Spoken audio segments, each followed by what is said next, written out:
We are live. We are live. I'm Dr. Frita. Welcome to Trending Health Topics in the Headlines and Celebrity Health. It is Monday and it's time to learn some health facts. We have a power-packed show for you today with evidence-based medical information. Let's start off with our weekly dose of medicine, where I give you a fresh take on medicine you simply can't get anywhere else. And let's talk about Diddy. The Reckoning. Okay, have y'all seen that? Oh my gosh, 50 Cent knows. Ooh, he's too much. But listen, there was a scene in The Reckoning, spoiler alert, where you see Diddy going, greeting his fans, kind of acting like man of the year. But then as soon as he gets in his car, he's like, give me some hand sanitizer. I need to take a bath. I need to, basically wash the people off of him. So, we always connect the headlines to medicine. Let's talk about germophobia. Now, is what he's trying to do as far as cleaning himself just something typical? Does it make sense? Or does he actually have germophobia, which could be a subtype of obsessive compulsive disorder or trait? Or is he trying to do some type of a symbolic cleansing? Or is he washing away guilt? We're going to do a deeper dive into germophobia and Diddy. And then let's talk about another thing that's been in the headlines. And I actually have done a media blitz on this on the Don Lemon Show on News Nation this past week.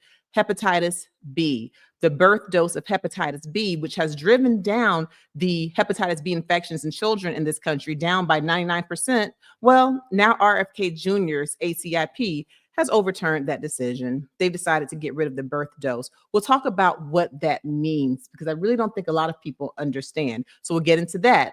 Then we'll play my favorite little game, Myth versus Fact. And we're playing it as we learn about Kylie Jenner. She has gone overseas, just like her sister, Kim Kardashian, to get a back treatment with stem cells for chronic back pain. Now, is this a miracle treatment or is there more to this treatment than meets the eye? We'll break it down with some myth versus fact questions.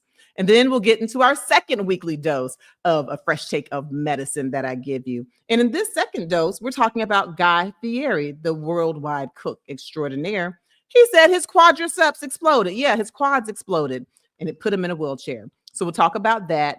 And then we will talk about the flu. Boo, the flu. There's a new variant, subclade K, and it's pretty contagious, pretty infectious. And so we'll talk about the flu, how you can protect yourself. And is it worth getting the flu vaccine? Spoiler alert, I got mine. All right, please go ahead and give us a like and a subscribe and a follow as we get started. I'm Dr. Frita. This is Monday. It's always medical, and I'm giving you trending hot health topics in the headlines and celebrity health. Let's get started.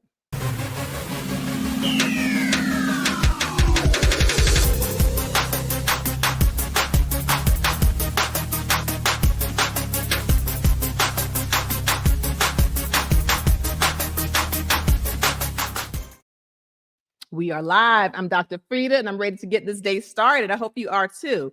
Okay, let's get started with these trending hot health topics and celebrity health. I'm not doing it alone. So will my co-host and my office manager, Miss Shador, please come to the front of the class. How you doing, Shador? How are you? Doing well, doing well. Did you have a good weekend, I hope? I did put up the tree, working on that. So a little one's excited. Very good, very good. How was your weekend?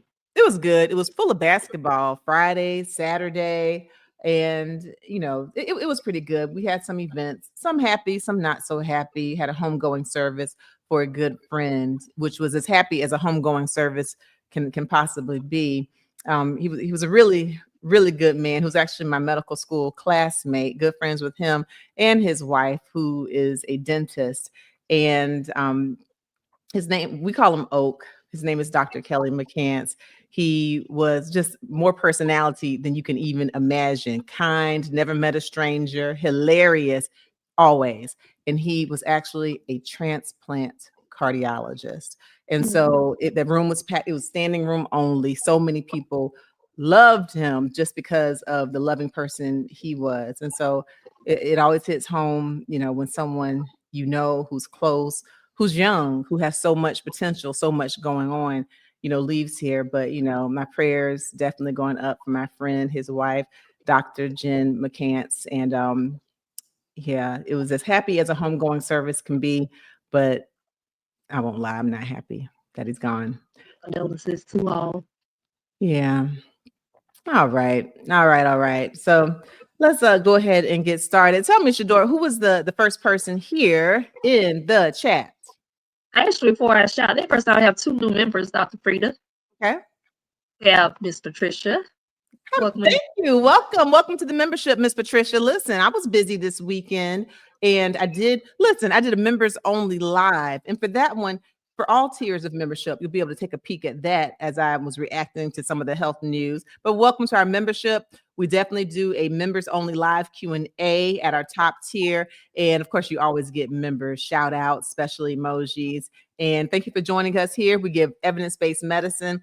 And I'm very excited to say that here on the YouTube channel, we are up to over 924,000 subscribers. We're headed to 1 million. So if you haven't subscribed, please do. And for everyone who comes here and who supports us from week to week, from day to day, definitely appreciate you. So thank you for joining our membership.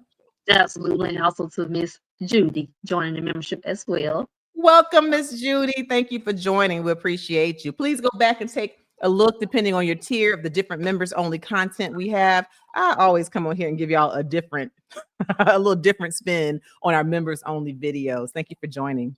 Absolutely. And first in the chat today, Miss Marina. Hey, I think we missed you the last couple of weeks. Girl.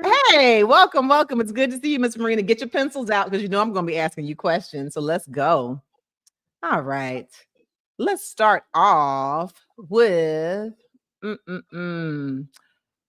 Sean Combs, P. Diddy, Puff Daddy. Now, you know, we wore his name out during his trial, talking about different, things with health. We talked about substance abuse. We talked about anxiety, depression. We talked about pink, substance. We talked about domestic violence. So we've really, learned a lot as far as medicine related to him. And now it continues. We know that 50 Cent is the executive producer for The Reckoning on Netflix, where it's a documentary on Diddy. And I was surprised, Shador, because in watching it, it's not a bunch of hearsay or papers or people whose faces are blurred out. You have real people who knew him, who grew up with him, who worked with him, who worked for him, real names, real faces, real footage, video footage.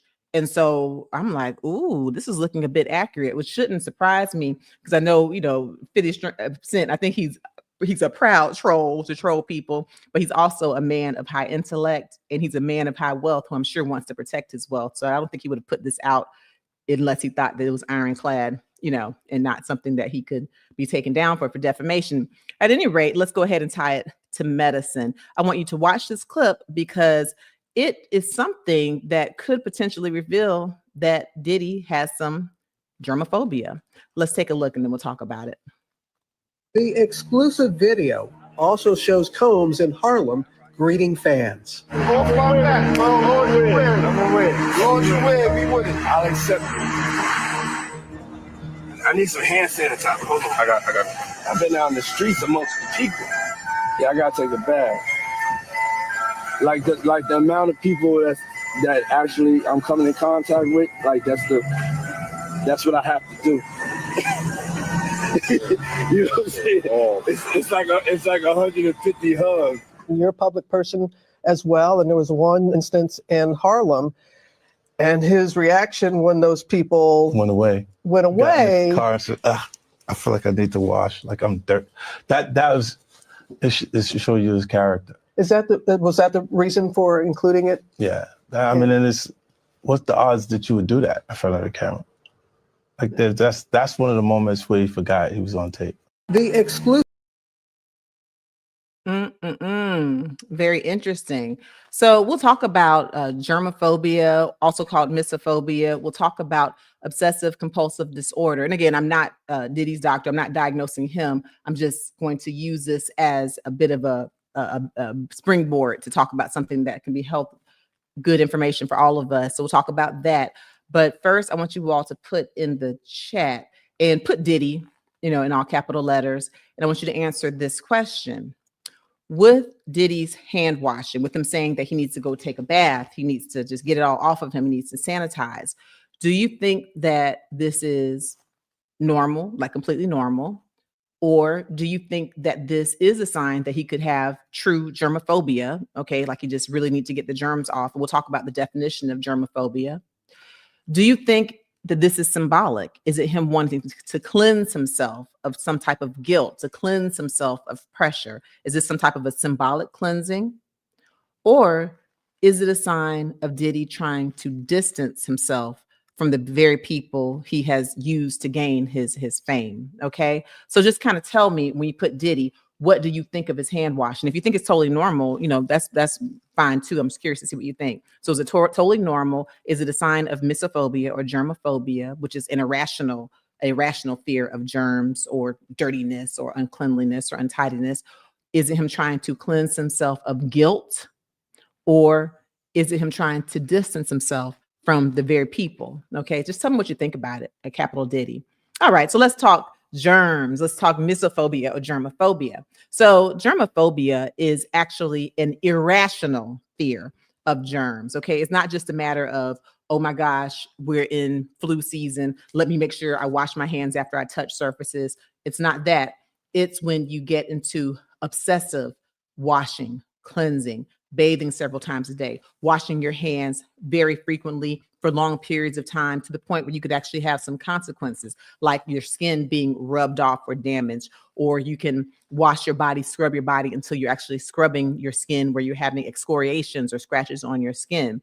It becomes an issue when it interferes with your everyday life, when it interferes with your quality of life. For example, if you really love going out and being social and you find yourself being locked in the house because you fear getting sick so much that you won't even put on a mask and head outside and go to the grocery store or go to a friend's party or go and, if you're missing meetings at work and now your job is affected. You see what I'm saying?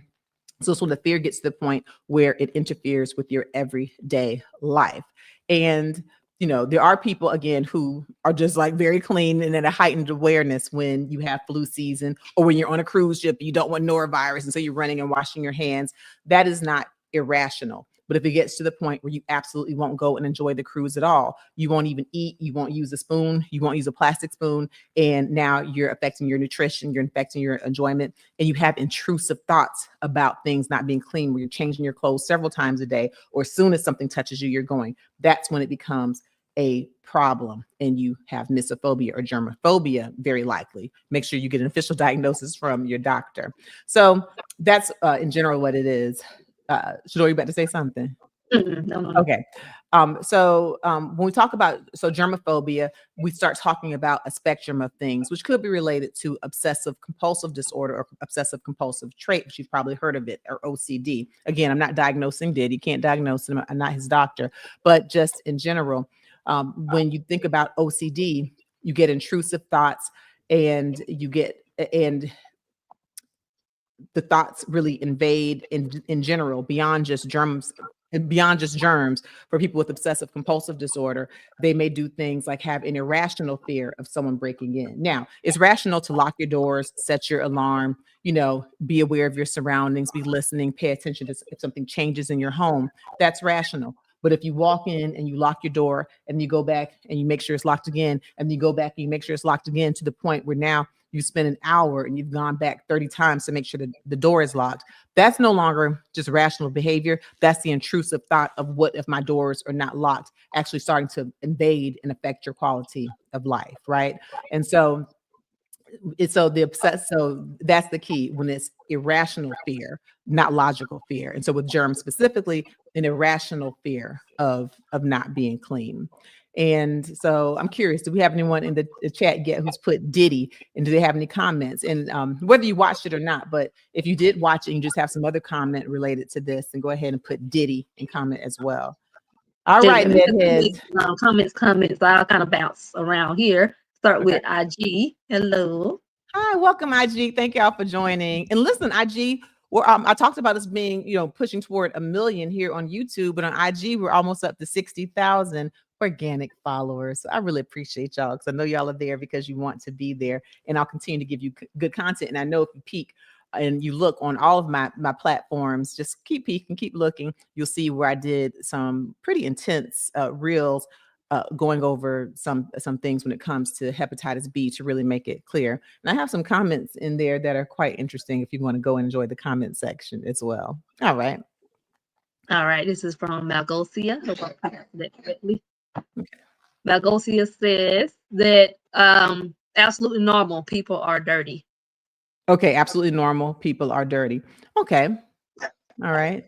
All right. On Facebook, your Facebook viewers, Ms. Diora Hi, and welcome. Patricia are both saying symbolic. Okay, they're both saying symbolic. Okay, so let's explore that. So we do know that people in general carry germs. We know that some people don't bathe as much as is recommended that they bathe. They get body lice, all of that. And so, again, I do think it's rational to a degree to want to go ahead and bathe. But if you go back and if you look at that clip, and then if you watch the entire reckoning, it might seem, and I'll see what you say. It might seem a little deeper, almost like these people are beneath me. He's like, I talk to so many people, but it's just something I have to do. There's something that almost felt like it wasn't genuine, right? It's like, hey, I'm a man of the people. I love the people. Oh, like you're putting on one face, and then you actually think, ugh, get away. They're dirty. There's something with the way that it was presented. But okay, that sounds good. But now let me not pretend, Shador, look, you the same way. Now I'm quick. I'm gonna shake your hand. I'm gonna do all of this. I am gonna get hand sanitizer. I'm gonna wash my hands. And for me, that is the rational part of understanding how flu is spread, how norovirus is spread. And so I do like to make sure that my hands are clean before I pop a mint in my mouth, or go pop a peanut butter cracker in my mouth. And so that part is rational. But if it were to the point where I just feel disgusting and like the world is dirty, could be symbolic, like two of our good med heads said. Okay, who else do we have? TS, hello. Oh, TS? Yep, TS. Hey, welcome back, TS. TS could be a sign of germaphobia. However, he is out with complete strangers, shaking hands and hugging them. I would probably do the same. Okay. So you agree with what our first person said, that if he's touching 150 people, hugging people, and they are strangers, he doesn't know what they have. So you think this just might be totally normal, not necessarily an irrational fear of germs, but an appropriate fear of germs. Okay. Mm-hmm. Dr. Dominique on IG. Hi, Dr. Dominique. Thank you for joining us. Says, I think it's a subconscious action, distancing action. Now, see, Dr. Dominique, I hear you on that one, because again, on surface, I think a lot of us are like, if I hug a whole lot of strangers, I probably will, maybe go change my shirt, certainly before I pick up a baby or pick up, somebody else who might be, vulnerable to disease. But I think you're getting, Dr. Dominique, into what I was saying, where there was I have to do this. Almost just like, I have to go and present myself as someone who loves the people, but really I want to be apart from them. I want to be distanced. It starts to get into a little psychological situation for me when you unpeel the layers. It felt like it was more than just the germs in the way that he said it. I just have to do this, and some of you might disagree. You might think he has to do this, like I have to be near germs, but is it that he feels that he is different from the people, better from the people? I don't know. But for those of you who've watched The Reckoning, it's not just a bunch of salacious, silliness or nonsense like some people may have thought. It's really, really deep when you watch it. For those of you who watched it, Dr. Dominique, you may have watched it or really studied him to have that opinion. All right. Thank you for joining us. My niece and name then is from our Dominique. member, Dr. Frita, is Colleen. Hey. Colleen, she says it's a germophobia, and he's compulsive, and I believe his drug intake can affect his behavior too. Interesting. Okay. So that's not so much alleged at this point, right? We can say it because at this point, he and his team have shared that he's had substance use or substance overuse issues. And so you're thinking that it could have been heightened even if he's using some type of a substance at the time. All right. And so you think we are talking about a potential irrational fear. And again, we don't know the answer, right? We're not his doctors. We're not his psychologists. This is just kind of food for thought for us to think about. And, as always, when we're talking about celebrities, we're talking about them, but we're also taking the information and seeing how we can use it in our everyday lives. And if we have loved ones we can reach out to and help, or help ourselves and consult with our doctors if we see some of these behaviors in ourselves, if we think that there might be some pathology to them. Okay. Ajay Madawada. Hi, welcome. Madawada says, I think it's a guilt trip, a guilt cleanse for sure. Interesting. So then that gets us into the symbolic cleansing. So symbolic cleansing is when you have ritualistic behavior, such as hand washing, or even chants, or even prayers that are meant to purify you, to rid yourself of impurities. And so if you have mistreated people, have abused people physically, have taken their money, then it is possible that you can flow into a symbolic cleansing where you want to wash away the guilt, wash away the pressure. So yeah, that's an interesting take. It's a different take from Sophie. Okay, hi Sophie. Sophie says, I think it's ironic when you think of the activity involved in the freak-offs. Oh, Sophie, I know you didn't just go there. Okay, Sophie, let's talk about it then. So on one hand, from just being out with people who are fully clothed, who are hugging, no bodily fluids being exchanged, shaking hands, just everything, on the up and up. For that, he wants to cleanse himself. He feels dirty. But for the freak-offs that we've heard about, you have multiple people, I'll say allegedly, actually exchanging body fluids. There have been reports of it not always being protected. With Cassie, with some of the male sex workers, there have been reports of just unprotected fluids being exchanged with multiple people who you've met on Craigslist or other social media platforms. So having intercourse with multiple people exchanging fluids from all types of orifices, that is, you bring up a point.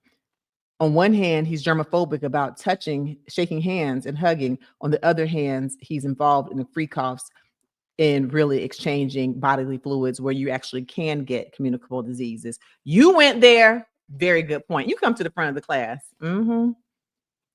That is ironic, isn't it? Okay. Anyone else? All right. Oh, I don't hear you, Shador. Is it me? No, it's me. My apologies. Okay, look. I'm like, wait, what is it? Joyously hopeful. Hello. Who is this? Joyously hopeful. Oh, I'm joyously hopeful too. Welcome, joyously hopeful. Being retired from the medical field, which I constantly wash my hands, so I just think it was good for him to use sanitizer. Okay. And of course, us being in the medical field, we do get that. And as I'm sharing, I definitely will hand sanitize down to the ground, wash my hands down to the ground. It was just curious looking at the big picture of I just have to do this. Like it felt like an urgency to get it off of him. But yeah, you're right. Which takes us joyously hopeful. It is flu season. I do want y'all washing your hands and using hand sanitizer when you're out and about, when you're touching railings, when you're touching buttons on elevators, when you're touching doorknobs, when you're shaking hands with people who may have sneezed into their hands. Make sure that you do wash your hands, because if you touch your eyes, you can get conjunctivitis. If you eat food with those hands or you rub your nose and some of the viral particles get into your nose, that is rational. I don't want you washing your hands to the point where all the skin comes off, but joyously hope, I think you'll agree, the general being clean. So, but is he being just regular clean, or is he having an irrational fear of germs? Anyway, just food for thought. So if anyone's interested in watching The Reckoning, executive produced by 50 Cent and on Netflix, it's on there now. And I've been watching it and I've been fussing and hollering at the screen. It's actually quite good. All right.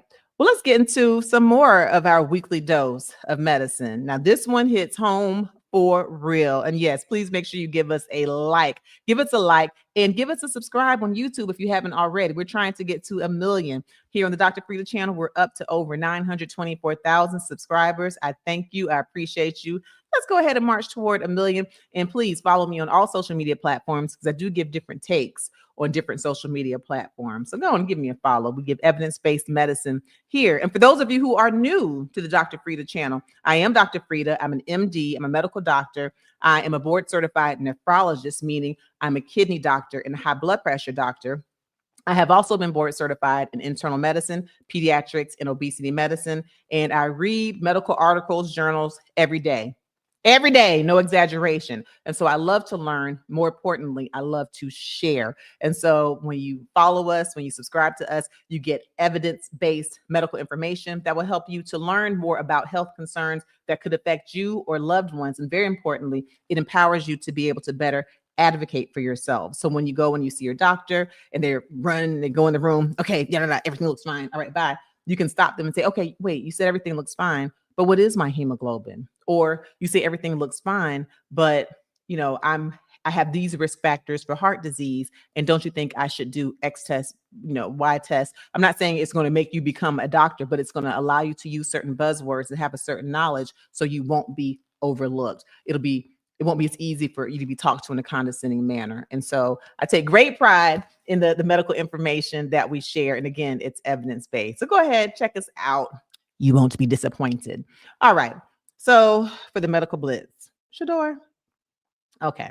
So for those of you who haven't been following the news or just following me on my social media platforms, you know that on Thursday and Friday, RFK Jr.'s ACIP met to discuss overturning a policy on the birth dose of hepatitis B vaccine, a birth dose of the hepatitis B vaccine. So you will recall that RFK Jr. was appointed as the head of HHS. He's not a doctor. He's not a nurse. He's not a nurse practitioner. He has no medical history. He's just a lawyer who has a very well documented history of being a vaccine skeptic. And he's also been involved in suing vaccine companies. And so when he first got into office, RFK Jr., he fired all 17 members of the Advisory Committee on Immunization Practices, the ACIP. He fired them and he replaced them with people who are largely anti-vax or vaccine skeptics or have a lot of questions, okay? And so he handpicked the people who, as a whole, lean against vaccines. And so they had the vote and they decided to get rid of the birth dose of the hepatitis B vaccine. And I'll explain to you what that means and we'll watch a clip. But first, I want to ask you to put this in the chat and give me a little germ emoji. You know that little green emoji that has a little stuff all over it? Or just put Hep B. But I want a green emoji. I think that's fun. Put a green emoji and answer this question. Do you think that it's important to have the policy of the birth hepatitis B recommendation? Or do you kind of think, nah, we're making a lot of it. It's no big deal. Do you think it's important? And if you want, you can kind of listen to a little bit more of the explanation and then weigh in. All right, let's watch this clip, please, Shador. No, I'm sorry. The debate was impassioned. We will see more children and adolescents and adults infected with hepatitis B. And contentious. We have still not had any information or science presented. This is unconscionable. But Secretary Kennedy's handpicked committee of vaccine advisors voted to end the recommendation that all infants get the hepatitis B vaccination at birth. Hepatitis B can lead to chronic liver disease, including liver failure and cancer. The vaccines all but eliminated the virus in children. One reason why the American Academy of Pediatrics blasts the change. Children in America are less safe. They are vulnerable when we have a duty to most protect them. Is there any evidence that the Hep B vaccine poses a danger to infants? None whatsoever. FDA Commissioner Dr. Marty McCary says it's an issue of parental choice. There is no scientific evidence that there's a benefit of doing it on the first day of life versus at age 10 or 12. Except the percentage of those cases is dropped 99%. Isn't that scientific evidence that it works? It would drop that much if we continue to immunize the subgroup who benefits from it. The committee still recommends infants born to moms who test positive for Hep B or whose status is unknown get the newborn dose. All right. Now, if y'all have any questions, you can also put Hep B in all capitals or put the green emoji and ask your questions. But let me just break down a few things because I'm over here about to fall off of my seat because what that one doctor said about there being no evidence that there's no evidence that there's a difference in getting it at birth versus at 10 or 12 years. That's absolutely wrong. Misinformation, disinformation, and I'll explain why. So first, let's talk about hepatitis B. We know that's a virus and it's passed through bodily fluids. It is the leading cause of liver cancer. Children who get hepatitis B, if they are infected with it, 90% of them will develop chronic hepatitis B. That's different from adults because a lot of adults will clear the infection if they come into contact, but 90% of kids will go on to get chronic hepatitis B. And children who have chronic hepatitis B have a 25% chance of passing away from liver cancer prematurely. We also know that having hepatitis B can lead to cirrhosis, the need for a liver transplant, abnormal bleeding disorders, ascites, or getting that fluid in the belly, hepatic encephalopathy or confusion, and just a decreased quality of life. All of these things can happen when children have hepatitis B. And of course, it can take their lives. Now, we think about universally, there has been a recommendation since 1991 for babies to get the hepatitis B vaccine at birth, right? And then they come back and they get it, for their follow-up pediatrician visits, and it gives them immunity from hepatitis B for decades. Prior to us having that policy in 1991, where we gave the birth dose, we had about 18,000 cases of hepatitis B in children less than the age of 10. So when that doctor said there's no difference in getting it at birth versus age 10 or 12, there's an absolute difference. We had 18,000 cases in children less than the age of 10 prior to giving the birth dose of the hepatitis B vaccine. But after 1991, that number dropped from 18,000 cases a year in the United States to 20 cases a year. And so the birth dose, yes, specifically the birth dose of hepatitis B drove down hepatitis B infections in young children by 99%. If that's not data, I don't know what is. So then some people might ask the question, and y'all might have, questions. Again, you can put them in the chat. In fact, so I was on the Don Lemon show on Thursday, okay, and you'll be able to see that. If you check out my television playlist here on YouTube, you'll get a chance to see all of my national news appearances, be they on News Nation, Don Lemon, or Paternity Court, The Portia Show, some things I've done in the past. It'll all be there, Revolt TV. So just take a look sometime at my television appearances. So I'll make sure that this is there if it's not there already. But basically, I talked about this on the Don Lemon show before the vote took place, and you'll get more details there. I was also on News Nation on Friday morning in America. And in that interview, the journalist, very bright young lady, Kelly Beeson, said, well, she's like, I'm not a doctor, but to me, it does seem like it makes sense if we only give hepatitis B vaccines to babies of mothers who are positive for hepatitis B, because we know a large amount of hepatitis B is transmitted from mother to child. Okay. And so I did answer her question, because logically that does seem like it makes sense, right? If a mom doesn't have hepatitis B, then maybe her baby's at low risk. Here's the problem. Babies don't just get hepatitis B from their mothers. You can get hepatitis B if you share a toothpick with someone, a toothbrush with someone. If you have a rash in your baby and you're scratching, and say you have a caregiver who has hepatitis B and they have an open sore, you can get it that way. There are documented cases of babies who've gotten hepatitis B from grandparents. And the thing is, hepatitis B is highly contagious. It's more contagious than HIV. It's more contagious than hepatitis C. And so it doesn't take that much blood in order for your little newborn baby with an immature immune system to be infected. And back to Kelly's question, which, hey, why can't we just do surveillance of moms? And if they have hepatitis B, then give it to their kids. Well, that made sense. And so we tried it. In 1982, we did a risk-based birth dose of hepatitis B, meaning we only gave it to babies whose moms had hepatitis B or if their status was unknown. And it gets tricky, because if you get tested for hepatitis B in first trimester, second trimester, who's to say that by the time you have the baby, you don't have hepatitis B? Or what if you slip through the cracks of testing? They're not really sure if you're positive, and so they don't have it that you're positive, but they kind of didn't do the documentation correctly, and they let you go, and maybe that mom has hepatitis B. What happened after 1982, when we gave risk-based hepatitis B birth vaccines, we only gave it to moms who had hepatitis B or whose values were unknown. Over the next almost 10 years, guess what? We still had 18,000 cases of hepatitis B in children less than the age of 10 per year. So now that we went to the universal recommendation, 1991, everybody, I don't care what your status is, every baby is recommended that you have the hepatitis B vaccine before you leave the hospital within 24 hours. That drove it down 99%. It drove the infections down from 18,000 a year to 20 a year. And so we have the data, and there have been billions with a B, doses of hepatitis B vaccines given over the past 4 decades. Okay. extremely high safety profile. We know that RFK Jr. is falsely stating that the hepatitis B vaccine might cause autism. No evidence to support this whatsoever. But this is where we are. Let me know if y'all have any questions, because I have been getting a lot of questions over the weekend about this. And what do you all say? Do you think that it's important to give a kid at birth the hepatitis B vaccine? What are the ramifications, the consequences, if any, of this change? Yeah.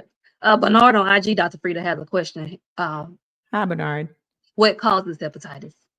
Okay, so it's a viral infection, and it's something that you get from bodily fluids, so either blood or sexual contact, some type of a bodily fluid. And so one of the things that like RFK Jr. was saying, and even Trump, they were like, hey, only people who are IV drug users or people who have unprotected sex, those are the ones who are at risk. These moms don't need it. And you are at a higher risk if you're sharing needles from IV drugs, because again, it's bloodborne, and if you're having unprotected sex, because yes, it can be transmitted sexually. But again, it can also be transmitted even to babies, even to children, because that's why children get it, if it's through a scratch in the skin, toothbrush, a comb, okay, a comb that's combs hard, breaks the skin on the scalp, and you use somebody else's comb and they have a little blood on there and you don't know it, you can't see it, it's microscopic, you can get it that way. Because it's so highly contagious and can live on surfaces, then you can get it not just from the typical body fluid way. Yeah. All right, thank you. And Clara. Hi, Clara. Does jaundice has any connection to Hep B? Word up, Clara. Absolutely. Yes. So if you get, I love good questions. Thank you. So yes, if you develop hepatitis, and of course, hepatitis, the liver, it causes inflammation in your liver, and it can affect your bile production. Okay, it can affect your bilirubin. And so if you get high levels of bilirubin due to the inflammation, it can cause jaundice. So it can cause a yellowing of the whites of your eyes, right, of the sclera. It can cause a yellowing under the tongue, yellowing of your hands. And so yes, it can cause jaundice. Absolutely. So that's related to hepatitis B. Good question. All right, great question, Ms. Clara. In regard to the hepatitis vaccine, Dr. Frita, we did have some people put a germ emoji. Okay, yay, germ emoji. Ms. Aileen. Hi, Ms. Aileen. Welcome back, as always. Yes, medical experts stated the hepatitis B vaccine are crucial because it's safe. Yes, medical experts do say that the hepatitis B vaccine is crucial because it's safe. And again, we've given billions with the B doses over the last 4 decades. And so the safety profile is here. We know that it's a safe vaccine, and we have the data to show just how much it decreases chronic hepatitis B and death in people, specifically children, in relation to our conversation.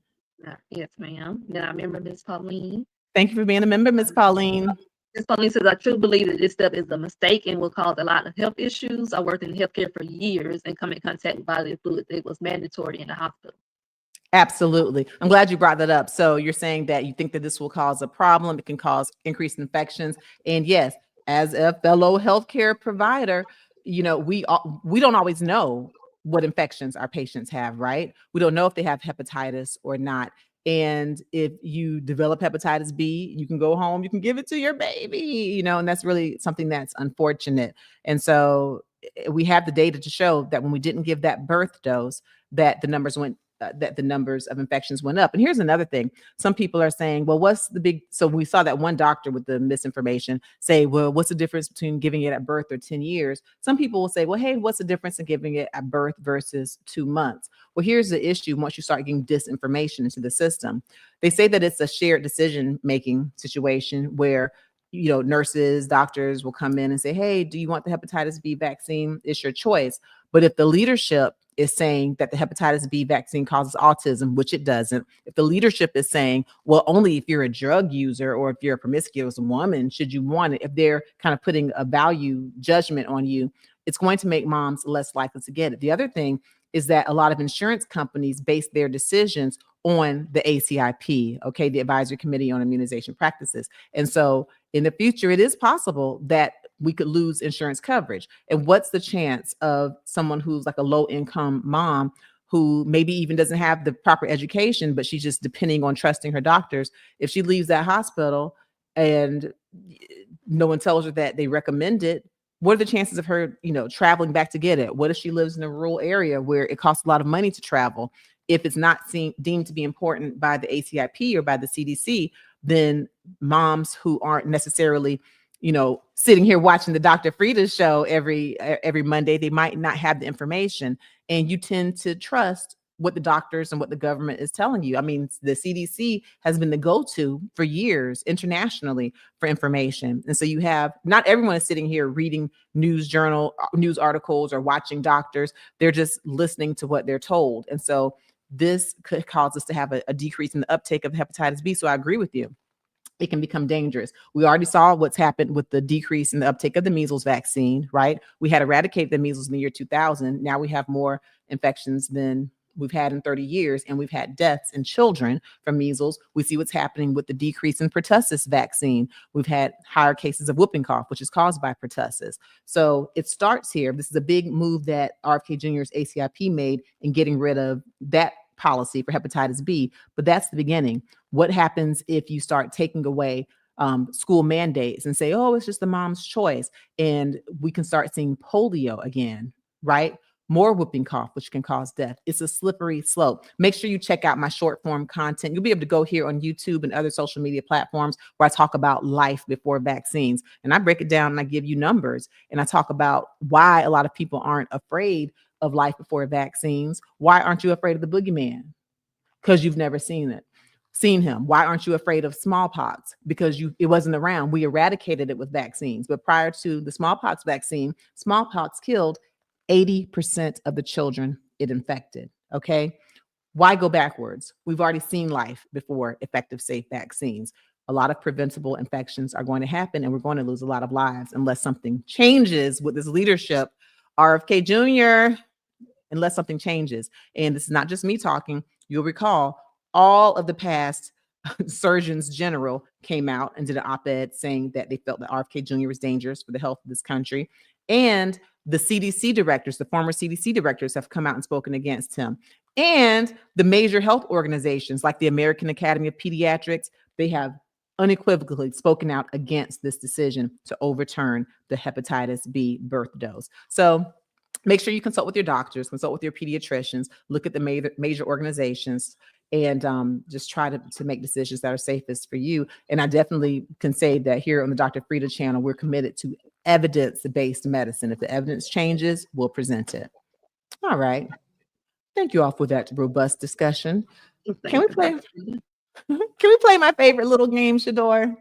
Yes, please. This time for myth versus fact. Y'all, please make sure you give us a like. Give us a like on all platforms. Give us a like here on YouTube. Subscribe and share. Please go into your text us to at least one person, or share it in your group chat, share it in your WhatsApp, share it. Just share it. Okay, let people know we're here. It's great for the algorithm for YouTube to know that we're giving evidence-based information.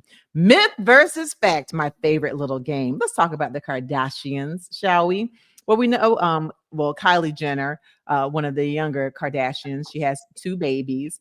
And by who? By Travis Scott. Oh, I like his song Sicko Mode. Anyway, she had 2 babies, and she said since her last baby 3 years ago, she's been having chronic back pain.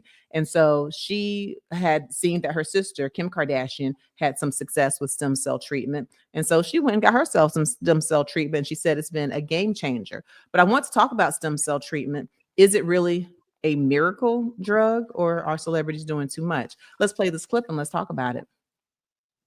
Kylie Jenner details undergoing stem cell therapy for chronic back pain after her latest pregnancy. The 28-year-old, who is mom to daughters Stormi Webster and son Air Webster with ex-Travis Scott, recently reveals that she underwent stem cell therapy after giving birth to her son, left her with bad chronic back pain. She writes in her December 4th Instagram story, praising her doctor Adil Khan for his help. I've been dealing with bad chronic back pain for almost 3 years after my last pregnancy, and nothing I tried seemed to help. Hearing how much relief Kim got gave me the confidence to look into stem cell therapy. She adds, everybody's body is different, but this has been a huge step in my healing. The accompanying photos show the beauty mogul smiling from a hospital bed, as well as 2 bandages she wore on her lower back after the procedure. She ends her message with, "Definitely do your research, talk to your doctor and medical professionals, but I just wanted to share in case this helps anyone." All right, let's get going with our myth versus facts. Myth versus fact statement number 1. Get your pencils out, good med heads. All right, statement number 1. Stem cells used for therapy can come from your own body. Stem cells used for therapy can come from your own body. Put an M1 if that's a myth, and F1 if that's a fact. Stem cells can come from your own body.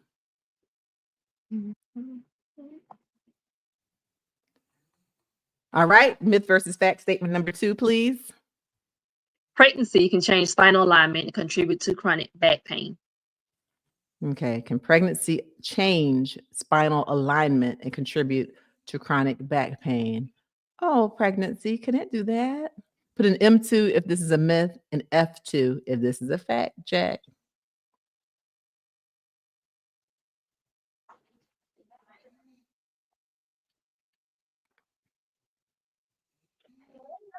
All right, let's do one more. Myth versus fact statement number 3. Yes, statement number 3.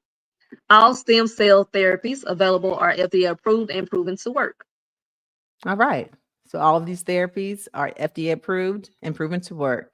Put an M3 if this is a myth, and put an F3 if this is a fact.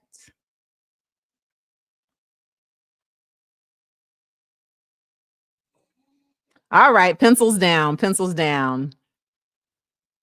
All right, do we have any takers, Shador? I know my med heads joined and participated. Absolutely, absolutely. All right, let's hear. Stem cells used for therapy can come from your own body. Okay. We What have do they S say? chiming in first with a fact. Okay, they can come from your own body. All right, thank you. Yolanda says it is a fact. Hi, Yolanda. Okay. VE, hey, says Hey, it's Vivi. Oh, what you say? fact. Fat. Okay. I remember, hey, Miss Rosalind Hi, says it is a fact as well. Hi, Ms. Rousing. Thank you for being a member. And see anybody on IG here. Pam says a fact. Hi, Pam. So And far, has Madeline- everyone said fact? So far, everyone says fact. I think I saw one myth. 1 second. Let me just double check here. Elonia, she says a myth. Elonia says it's a myth. Okay. So thank y'all for participation. So this is actually a fact. And so when you talk about stem cells, you're talking about unspecialized cells that have the potential to form into different types of cells. And so basically, we talk about stem cell transplant. There can be hematopoietic stem cells, okay, which can be used to treat bloodborne diseases, leukemia, sickle cell. You can have stem cells that are autologous or taken from your own body. And so that's why this is a fact. You can have them taken from your own body, from the bone marrow, from adipose tissue or fat. You can even get stem cells from skin and other tissues of that nature, where they take them. Sometimes they will modify your own cells genetically and then give them back to you. And the theory is that these can be regenerative or help with healing. So yes, it is a fact that stem cells can come from your own body. You can use your own, which can cut down the chances of rejection or infection, getting someone else's chronic infection. All right, myth versus fact statement number 2. Yes, ma'am. Statement number 2. Again, pregnancy can change spinal alignment and contribute to chronic back pain. Okay. I am paralegal. Hi. Oh, welcome. I am paralegal. Welcome back. Says it is a fact. A fact. Okay. Elonia says a myth. A myth. So you don't think that pregnancy can change how your back is aligned? Okay. Sophie agrees that it is a fact. You say it's a fact.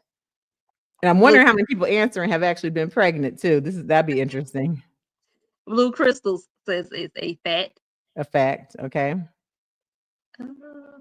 The Bar Hi, the bar. Jonas says it is fact. Also, A fact. Okay.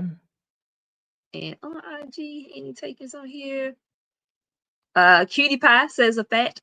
Hey, Cutie Pam Pie. says a fact. Who else said it was a fact? Pam and Matawata. Hi, Pam. Hi, Matawata. Okay. All right. So the answer for this one, Shador, do you have that image of a pregnant woman? Oh, I sure do. Yeah.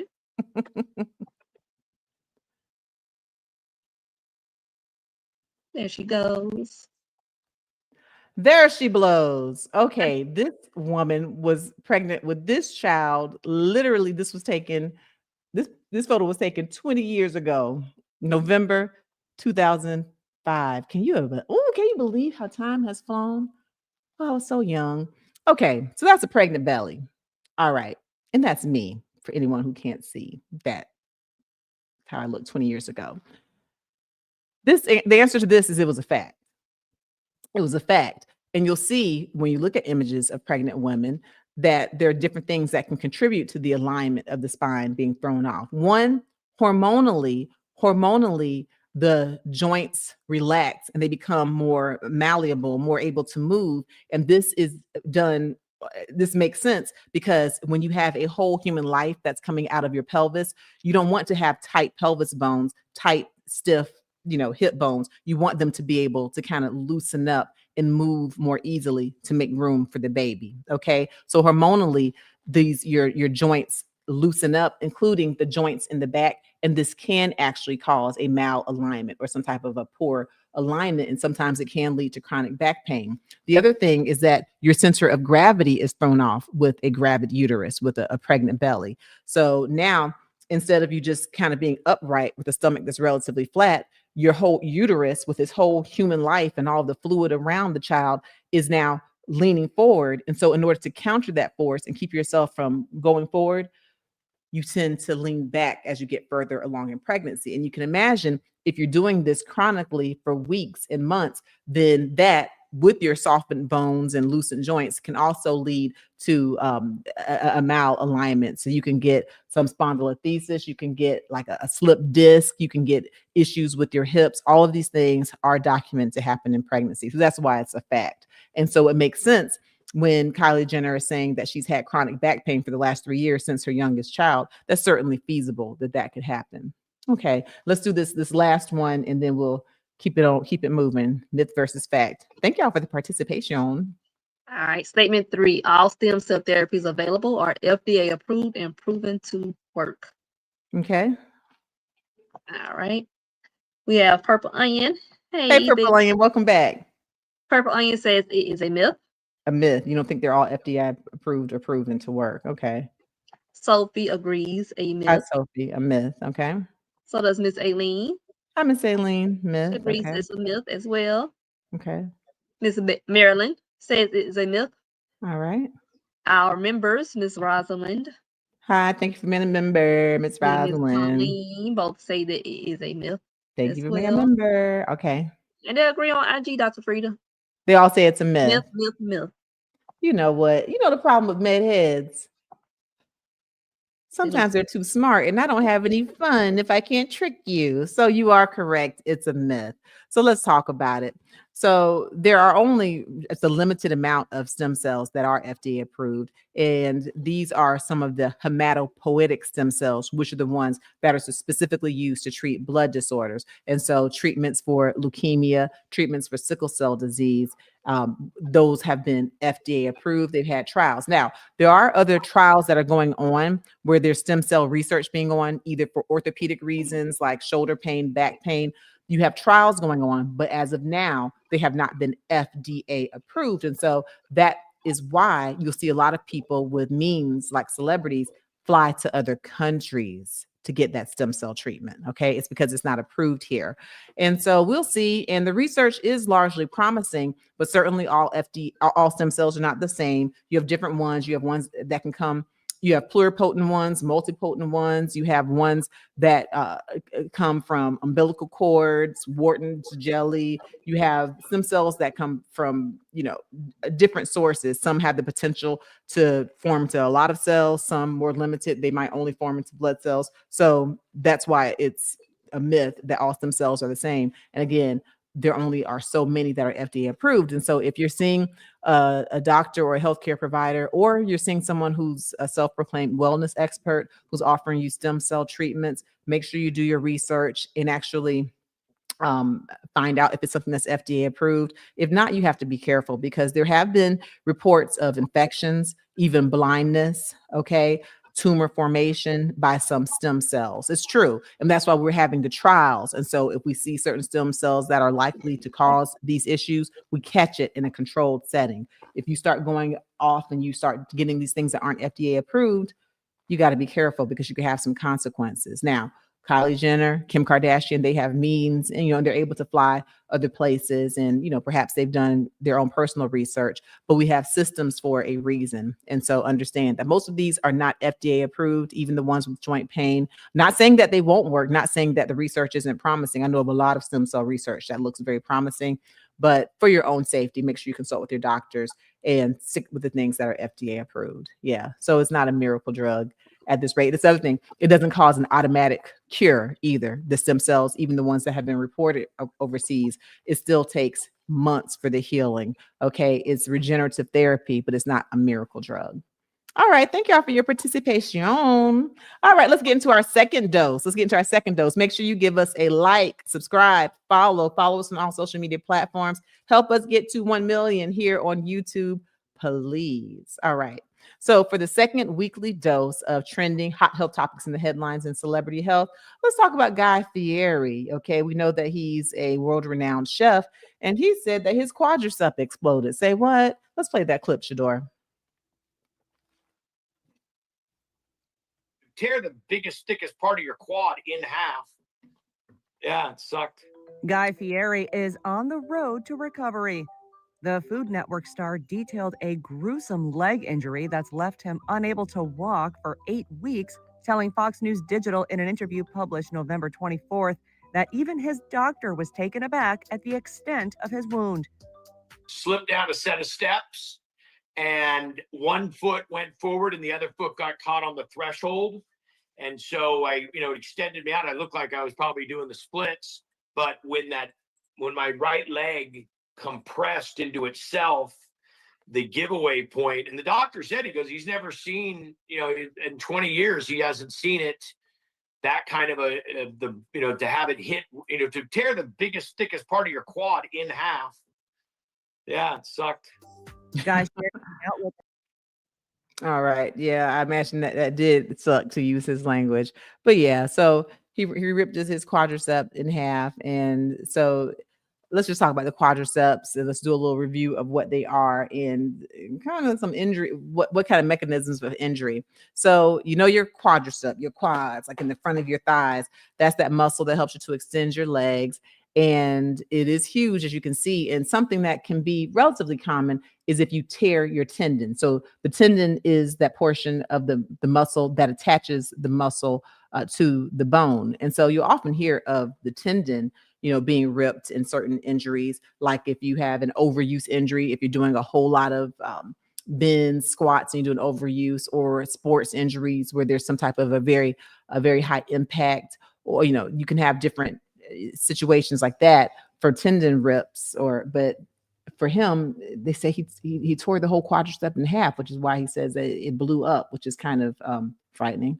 But basically, you can have partial tears, you can have whole tears, and something that can happen when you have muscle tears, you can even get something called rhabdomyolysis, which is where me being a kidney doctor comes into play because I've seen it.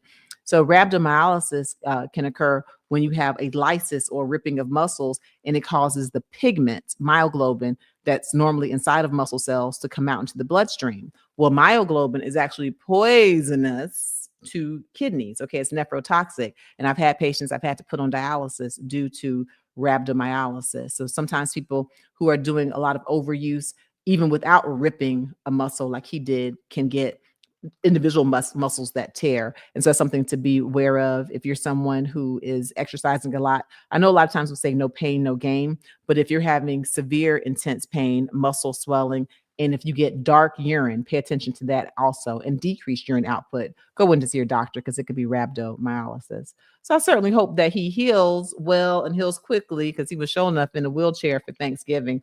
But just one of those things we don't hear about too much, quadriceps blowing up. But just make sure you take these injuries very seriously. You see your doctor, you see your orthopedic surgeon.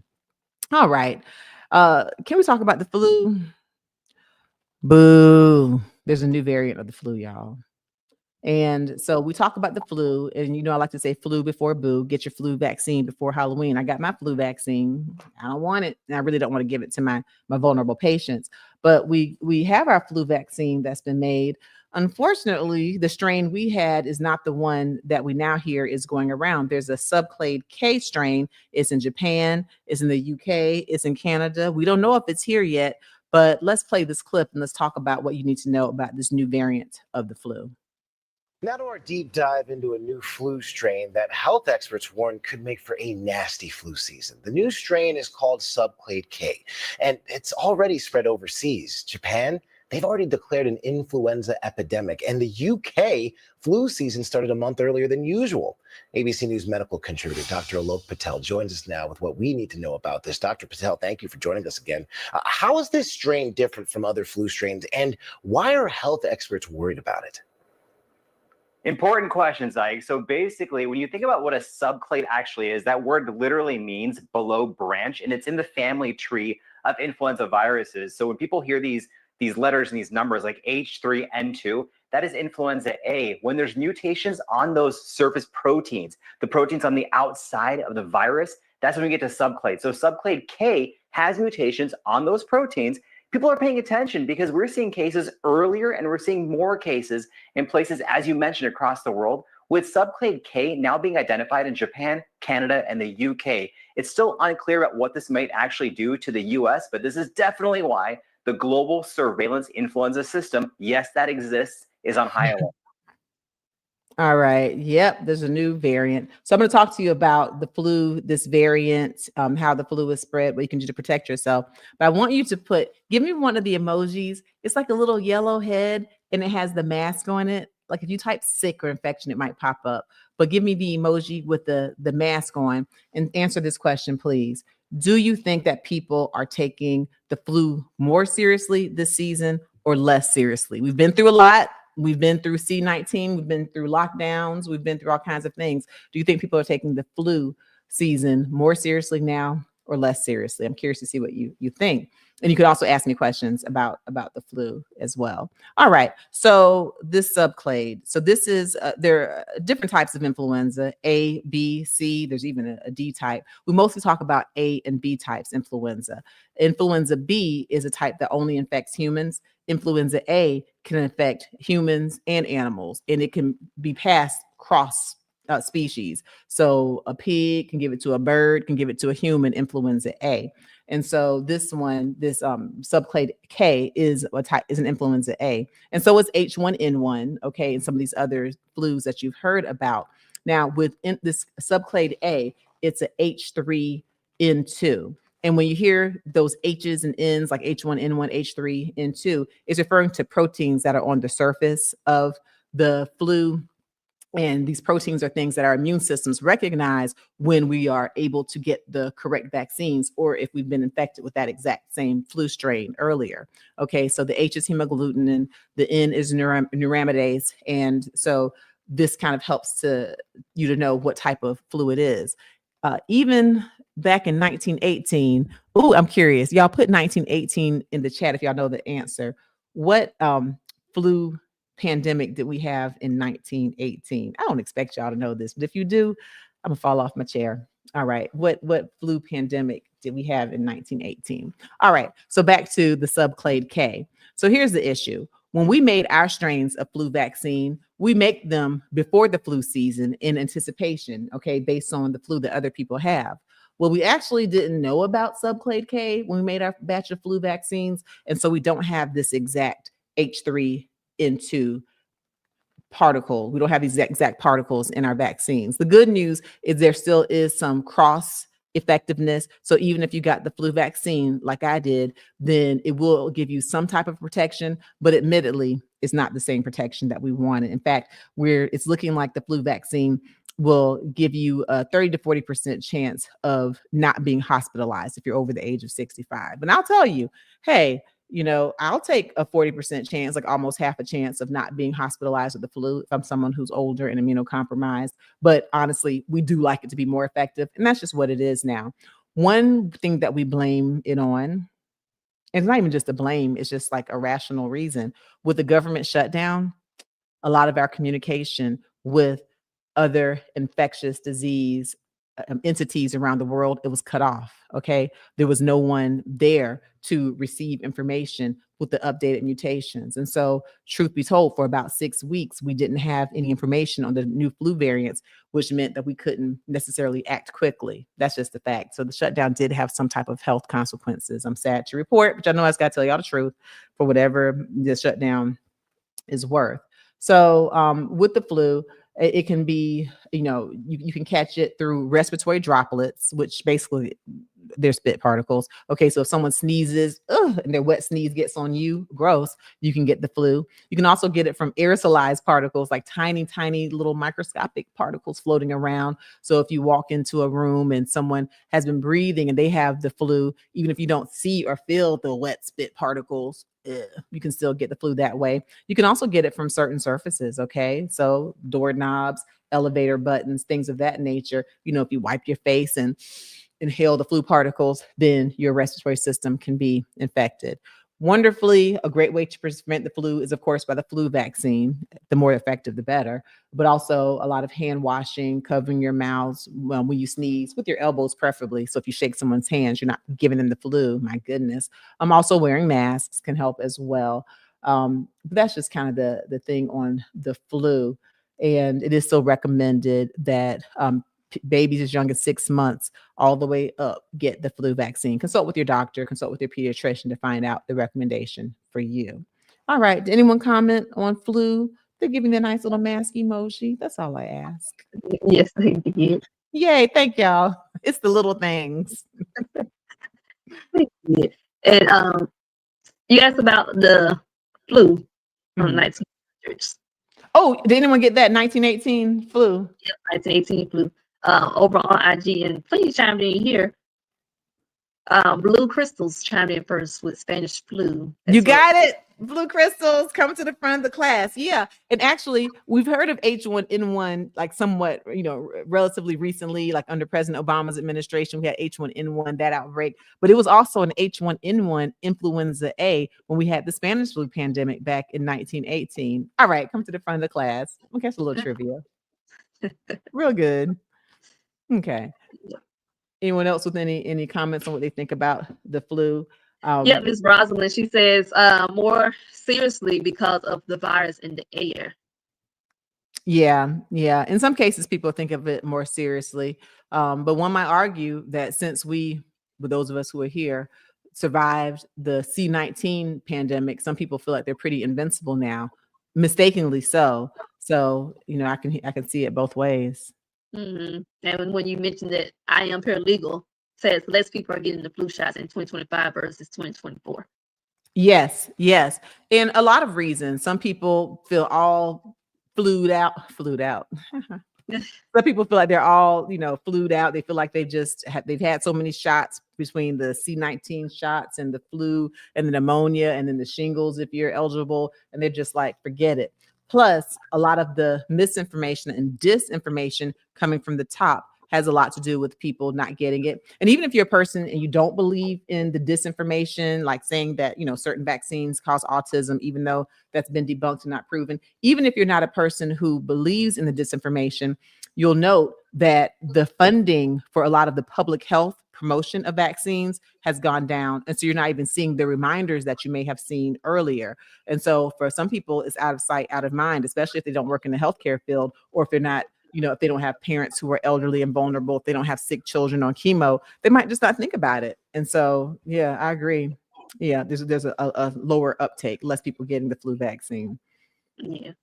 Marina. Hi, Marina. Marina says that older people are taking it more serious in Arizona. Okay, now I'm gonna tell you that. Now, some older people, and I think there's a lot to that. If you are an older person, over 65, over 70, there's a great likelihood that you've had loved ones who've gotten either very sick or passed away from the flu, or you've had loved ones who are your age who passed away from C-19 during the pandemic. And that hits differently when someone your age passes away versus, these young kids, 30s, 20s, teenagers who don't get sick. And I can tell you right now, I know my parents get sick of me calling them elderly. Hey, mama, hey, daddy. But my parents are in their 70s. Let's just tell the truth and shame the devil. And when I tell you that they are up to date on their COVID, flu, shingles, pneumonia, grown folk do not play. Grown folks who are properly informed don't play. And let's just take a look at your president, Trump. Let's just tell the truth and shame the devil. When we got his report of his most recent visit, which is not his annual visit, because it was the second visit he did in 1 year where he got the MRI. He still hasn't said why he had the MRI. But anyway, what was shared was that Trump got his COVID vaccine this year, and he got his flu vaccine this year. So RFK Jr. and different people who are vaccine skeptics can talk that talk, but the leader of the free world in the most powerful position in the world, arguably, with access to all of the true medical information, he's getting his flu shot and his COVID shot. So that should tell people something who want to sit around here and follow disinformation. Pay attention not to what people say, but to what people do. All right. All right. TS had a Hi, question.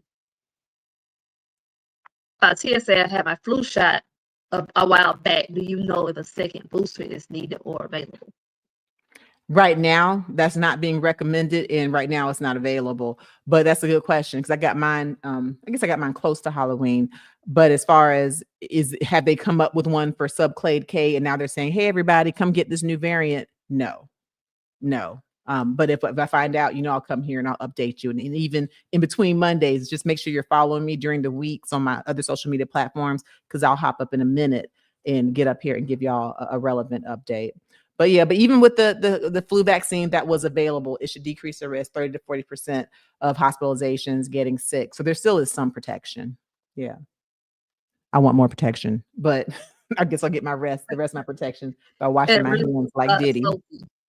So as I went ahead and got the flu shot. Do you believe it's a good idea to get the flu vaccine annually? I do. And of course, consult with your doctor. And I'm saying that based on what, for children, the American Academy of Pediatrics, also what American Medical Association, Atlanta Medical Association, if you look up the reputable associations on infectious disease, it is recommended because we do know that the flu can take people's lives, plain and simple. And so for me as a healthcare provider, then definitely it's important to me, not only to not get it, I'm relatively healthy. So if I get the flu, will I live? Will I do well? Will I not be hospitalized? Probably. But if I get the flu and if I mess around and give it to one of my dialysis patients or one of my patients who's on chemotherapy as a healthcare provider, I don't want to do that. So that's my take for me. And then even if you're someone who's not a healthcare provider, but if you're around elderly people, if you sit on an airplane, if you have a mom or a grandparent who's elderly, if you come in contact with a newborn, then, but yes, it's still the official recommendation still is to get the flu vaccine every year for babies as young as 6 months of age. Good question. Y'all make sure y'all give us a like. I really appreciate y'all for being here and for supporting us. And again, please give us a subscribe on YouTube and help us to get to 1 million. For those of you who have enjoyed having this conversation, but you want to talk to me one-on-one, amiga, then I do offer a telehealth concierge service where I take a full history and I talk to you about your medical issues, your medical problems, and I can talk to you from anywhere in the world. I mentioned that I'm a board certified nephrologist, so I'm a kidney doctor and high blood pressure. I have also been board certified in internal medicine, pediatrics, and obesity medicine. And so I do have a wide range of medical knowledge, and I don't just sit on my laurels and just take that for granted. I read, and so I stay up to date. On the changing evidence, clinical trials. And so I'm able to give you a good take for different topics. So make sure you do that. Also go to my one-stop shop, drfrita.com, and purchase my book, Under Pressure, A Guide to Controlling High Blood Pressure. I talk about, yes, the traditional medicine like I've been trained in, but I also talk about holistic ways, natural ways to lower your blood pressure naturally. So check that out. And then also on my one-stop shop, drfrita.com, you can find my favorite things like my juicer that I like to use, my Nama juicer, and I have a discount code for you on that. And also you can find my weights that I like to lift as I try to get buffed. Go me, get buffed. I had let you know my different hand weights that I like to use to stay in shape and to do strength training and to build muscle. And we know that building muscle not only can help you to maintain a healthy weight and to help you look how you want to look in your clothes, it can also help you to prevent you from having diabetes or pre-diabetes or insulin resistance. There's a lot of good that comes from strength training. For those of you who are on GLP-1s, okay, Ozempic, tirzepatide, Mounjaro, semaglutide, then you definitely want to get your protein intake, but you also want to do strength training. So go to drfrita.com and see what I use. And then I have my blood pressure cuffs that I recommend, the ones that I like on drfrita.com. So go check out my favorite things. And again, right here on YouTube, check out television appearances, my playlist, and I'll be putting the different shows that I did. Like this past week, I did the Don Lemon Show and I did News Nation. And make sure you check out all social media platforms for different short form content. I put up quite a bit over the weekend and last week. So I know those of you over there on IG see it right here on our YouTube shorts. We see it as well on Facebook, TikTok, you don't stop. And replay crew, I see you. Make sure y'all comment. I gave y'all a lot to comment on. I definitely love keeping the conversation going. Absolutely. All right. Those who are not able to, I guess, look in at us while we're speaking, they can catch the replay on your podcast, no? Oh, yeah. Healthy, Happy Life podcast with Dr. Frita. And so if you're like me and you enjoy listening to podcasts while you do other things, while you're taking the dogs for a walk, while you're folding laundry, or while you're just sitting down, looking at the sky, reflecting on life, our podcasts give you a chance to listen while you're doing other things. You can even play us in the car. So make sure you go and you check out the Healthy, Happy Life podcast with Dr. Frita. And please, give us a 5-star rating if you enjoy the podcast. You will enjoy the podcast. It will definitely help us out and help us to help others to spread evidence-based medical information. All right. Well, I certainly thank y'all for another wonderful Medical Monday where we talk about trending hot health topics in the headlines and celebrity health. We will be here again next Monday, same bat time, same bat place. I appreciate y'all for joining. Give us a like on your way out the door. Y'all have a wonderful week, and thank you for making Monday your healthiest day of the week.